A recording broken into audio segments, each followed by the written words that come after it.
So lots of questions still swirling around the decision by the Election Petition Tribunal in the Osun State governorship ballot to sack Governor Ademola Adeleke of the PDP and to rule that Gboyega Oyetola of the APC is a rightful winner.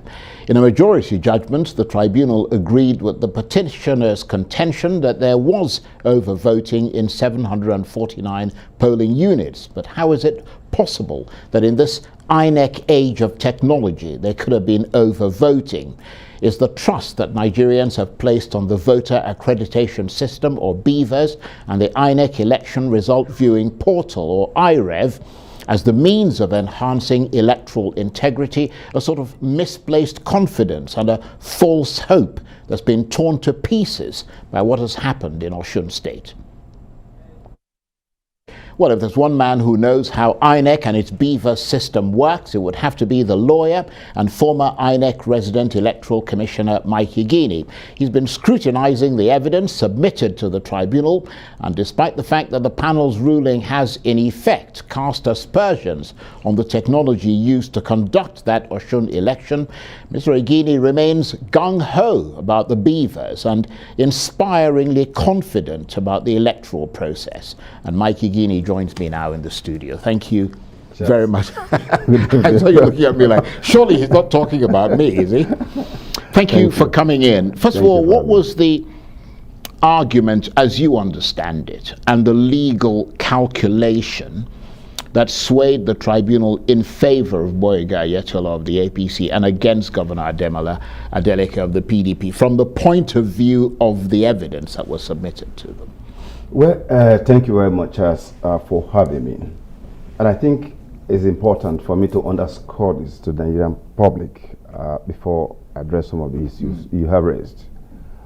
Since I left the commission, having been part of the effort for 10 years to design, find solutions, both legal and procedural, to address historical challenges of election service delivery in our country, we have been able, through the law and through procedure, to have a technology that will ensure that the principle of one person, one vote is enthroned in our electoral process, so that every vote must count, counted, and taken into account in determining who becomes what in our country.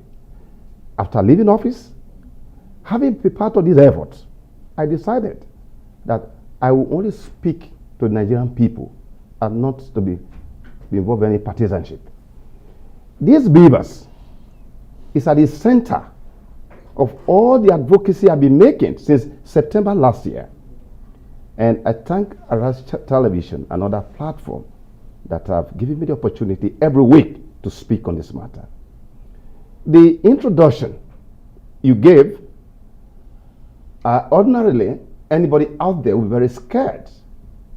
And truly, after these judgments, given the fact that what has given Nigerians tremendous energy of hope that it will be well this time around was on account of these BVAS that people like us have spoken about.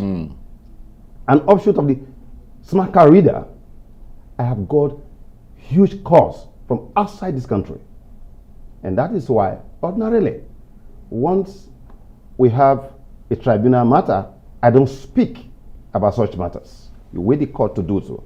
But because we are going for a major election, that Nigeria must have a date with history, and the BVAS remains an issue, I consider it very imperative as part of our continuing efforts to tell Nigerians what is not true and all that is not true about what has been said about BVAS.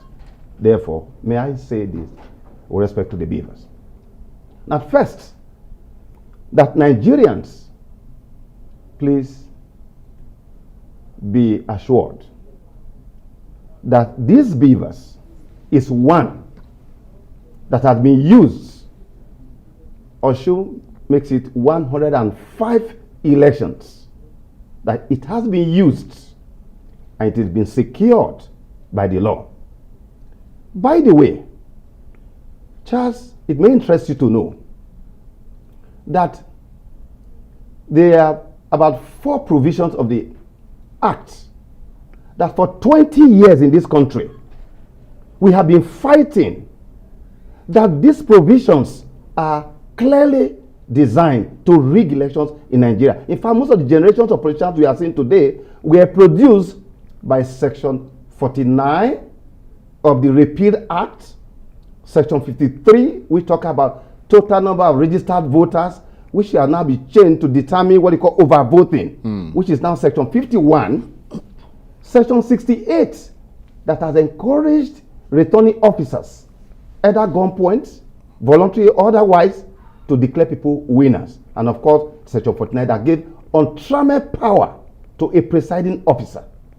These are provisions that for 20 years they resisted, but somehow God made it happen. That the current National Assembly accepted 48 out of 91 provisions that were part of submitting to the commission, to the National Assembly, and graciously signed by Mr. President. Now, the car reader is not the new sheriff in town. Let me say this here. The car reader ensures one thing: no more incident form used to rig election anymore. Number 2, no proxy voting. Number 3, nobody, I repeat, nobody can vote with the beavers twice, because every Nigerian, you have your unique VIN number. Right, so I must come in here and ask you, how do you then see the issue of overvoting that the tribunal declared took place in Osun State? How is that possible in the circumstances that you've described? Thank you very much. For Nigerians, please let me make it clear here. And I will use a simple analogy. And that is that, Charles, under Section 47 of the current Act, I am a presiding officer.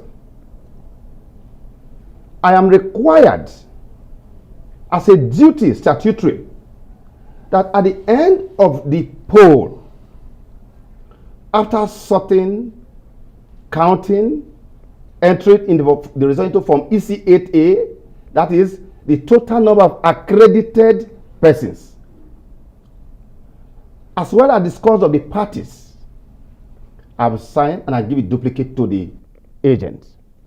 Why I'm doing that? The beavers have been designed in a way that when it was idle, I was doing other things. The beavers on its own will be sending to the server. Right. It will be sending the data or the accreditation to the server. Mind you, you are here to impute the result because you snap the image before you send to the cloud. All right? But for the accreditation, which is the issue here, let's, for instance, the example I've used before. Assuming that this is the Form EC8A result, the total number of accreditation here was 150. We want to dispel the issue they're talking about now. 150. Now, when that beavers was idle, it uploaded on its own 100. What will be left? What is still there is 50 still left.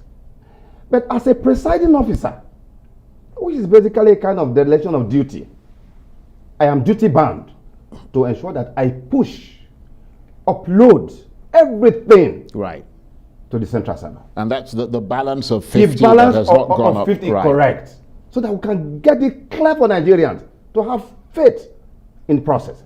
Now, I failed to do so. Right. So that's what happened. Yeah, that's what happened. I failed to do so. Right. All right? Now, a candidate, any of the candidates that participated in such election, and that was it. What is happening, the replica of what happened in Akwa Ibom. Right. You came to my office and applied for a certified copy of the report of what the primary source of accreditation has sent to the secondary source, which is the central server. Note, the server is a secondary source.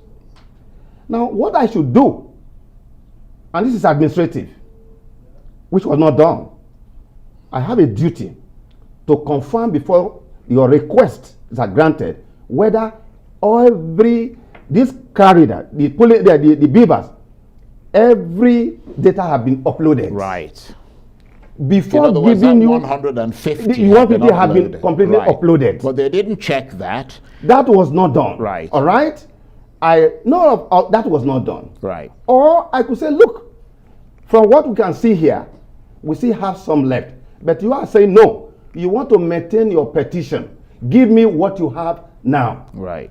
And what I have at the point you are talking about is 100. 50 is still outstanding. Is still in domicile, right, in the corridor, in the local government, anywhere. All right. But that evidence is there. It is still there, not right, not invalidated. Right. What I'm supposed to do administratively, given your insistence to file or to maintain your petition, is to give you what you call a certified report stating, marking it as interim report pending final addition, aggregation, or whichever language you want to use of what is left of the data. Right. Because that's what we're supposed to do. Now, on the face of what I'm giving to you, which ought to have been marked as interim report of beavers from the central server, all right? That's what I ought to have done. On the face of it, what you have is 100 accredited. But on the form EC8A that I've given to the party agent, it is having 150. Right. All right? Prima facie, as we say in law, on the face of the two documents, by virtue of section 151, you could say that if the total number of accreditation is 100, and on the result sheet from EC8A you're having 150, there is an overvoting. Right. Quote and unquote overvoting, which is not an overvoting. Because when you have recourse to the primary source, if you add the 50 to the 100, it gives you 150. Right. This is the clear issue that have occurred. So really, now, may I say this here? Because I didn't want to go into this, but because this beavers is so important, and I have all of us have put our credibility around these beavers. We need to explain to ourselves what they have said from what happened. When a candidate came, you gave that, which you ought not to. You could say, come back another day, because it's not ready. You ought to have administratively, issuing authority ought to have done that. But the failure to do that does not invalidate what is right here. Right. So now let's put it this way. These are the reports. This is the first report showing 100 from the secondary source that was derived from the primary source, which is the beavers. The second was upon realization that everything had not been uploaded. This is the second report now showing 150, consistent with the form EC8A. All right, Mr. Chair. Now, from what I've seen or read, at the tribunal, pursuant to the order of that tribunal, the beavers were all physically brought and inspected because it had a memory. Now, the report of that was also consistent with this. So in which case, you have 3 reports emanating from one primary and only ultimate source. As to the decision taken, of course, that will matter for Court of Appeal and Supreme Court. The final point I need to make about the beavers is that with the beavers, and also, before this program, you were talking about issue about the server and all of that. There is absolutely no problem with the server because the server got what was sent to it by the beavers. Here is the interesting thing about the back end, the way it has been designed. If in any reason somebody is voted twice, Because every Nigerian, you have your unique VIN number. At the back end, it's going to strike that off. It takes only one. Right. Because every Nigerian voter, you have your unique. So there's a built-in mechanism. Exactly. Built-in check and balance. Absolutely. Right. In fact, we design in such a way. And that is why I must say this here. Okay, well, let me come in here. There are two things here, and I think you've made the point very well and very reassuringly. The one is that the equipment itself has a built-in mechanism that acts as a check and balance to prevent any kind of sort of over-voting or duplication. Absolutely. But the other point, which you have also made, which will be a source of concern, is that there seem to be the human element comes into play. Yeah. And in those circumstances, it could potentially cause confusion, which is what appears to have happened in Osun State. Right, absolutely. And also that there seem to be people who are determined, or who potentially could be determined, to subvert this BVAS and IREF technology. And I'm wondering, as are many people, whether it is possible for human interference, the sort of thing that you've talked about here, which appears to be accidental, but whether that human interference can be consciously put into practice to compromise these election technologies, for instance, by corrupt election officials. And if so, how do we get around that? First, Charles, the most effective harbinger to a successful implementation of the electoral process is effective training of the pool officials. Because if the few areas, like the example I gave for Akwa Ibom, or in this instance of Osun State, if the presiding officers had uploaded completely as required, like all others did, because you have thousands of polling units, but we are talking about a handful. Well, 749 polling units in a state is more than a handful, to be fair. Now, the point I'm making is this. Yeah. Even those areas that even the other person would have won, of course, where you win election, you don't challenge that. But from records, it was also clear that even where the other party won, it's also clear that on the BVAS, you still have numbers of data yet to be uploaded to the central server. But that does not invalidate those areas that they won. Absolutely. Are you getting the point? Yes, yes. Now, so training is very important. Yeah, but we would have thought that at this stage, we wouldn't be talking about training. No. That people you can have put up already a pyramid. been trained. You can put up a mirror. There's a pyramid I just sent to you here. Yes. Yeah, we saw the pyramid. If we've got that pyramid. If I were at the polling unit, Mr. Charles. Yeah, that's the pyramid. That is a pyramid. Now, Nigerians, what you need to know is this. Every pyramid, the base is always very broad. The Independent National Electoral Commission, the current leadership, all of the national commissioners in the Abuja, all they are doing basically is to make preparation, because elections are conducted at the states. The resident commissioners are in charge. Now, when they get to the state is served. That is not the state that you really conduct. You go to the local government, down to the polling unit. So the materials, everything will be handed over. It's like exchange of batting to what we call SPO, supervising presiding officers. These categories of staff, apart from the policy change now to have Inec staff being in charge, they actually be the one to handle the ballot paper and the result sheets to the presiding officers. Who are the presiding officers? From the report I've read, INEC now have a total of 176,846 polling units to be manned by over 707,000 people.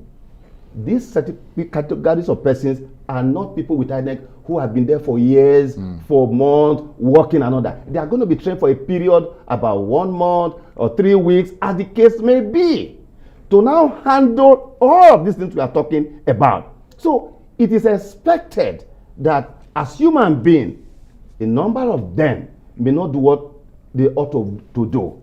But the interesting thing about the design is that we have factored, the commission have factored in the possibility of human negligence and error, but that will not in any way compromise the integrity of the process. Right. Because when you go back for auditing, you can get everything back. This is the beauty of what is there. So, in effect, right, with respect to the beavers, as well as the result viewing portal you have mentioned, it is all about issue about hacking.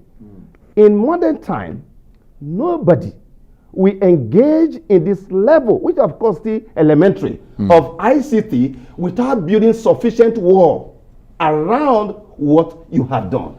The other time, the chairman of the commission informed Nigerians that look, but for the robustness of our system, that there were even efforts outside Nigeria to attack this process in a number of elections, but they failed woefully. The reason is that what we are doing, Charles, it is accreditation is Bermuda. Collection of result is also Bermuda. It's a two-way system. Now, at the polling units, if you are given, Charles, I am a presiding officer, I'm giving you what you call the duplicates. It is for you and your party to set up your situation room now. You don't need to wait for Inec. Start the process of collation. So, assuming, without conceding, because no such evidence have occurred, that has been uploaded to the IREB, had been hacked. What about the original copy given to you? Could that be hacked? Right. Not at all. Okay, we've got literally a minute to go. I mean, I could talk to you for the rest of the program. You're a fascinating person, and clearly you understand these things. But let me ask you one more time, and in 1 minute, just tell me give me your answer. You are satisfied, are you, about the robustness, the efficiency, the security, and the capacity of these technologies to give us free and fair elections, and you're also satisfied that they've been properly assessed well ahead of the general election? Absolutely. Never before, having worked in Inec for 10 years, do I have this level of confidence on account of the current legal regime that have secured all the effort we've been making collectively as a people for the last 10 years that have resulted in the development of processes, procedure that are robust, replicable, sustainable to deliver credible election for the Nigerian people. That is what has happened. And in all of this, it's a clear realization. That's why vote now count. If vote do not count, why do people want to buy vote? Right. We have taken the decision as a people, as a commission, before I left. And my joy is that I'm seeing the whole thing working. Any institution that fail to recognize the development in ICT to make improvement will be overtaken by the chaos or decay and decline. This procedure is the best that have happened. We will still improve on it. All Nigerians, you have a date with history. Right. This election is about you. This system have thrown Nigerian people at the center of our democracy. That is what it has been designed to serve. And it's going to serve the Nigerian people very well. Go and collect your PVC on the 25th of February and on the 11th of March, respectively. You will have a date with history. And I want to thank you very much indeed for inspiring that level of confidence once again in the technologies for this 2023 election. Mike Igini is a lawyer and he is a former resident electoral commissioner for Inec. Thank you very much indeed.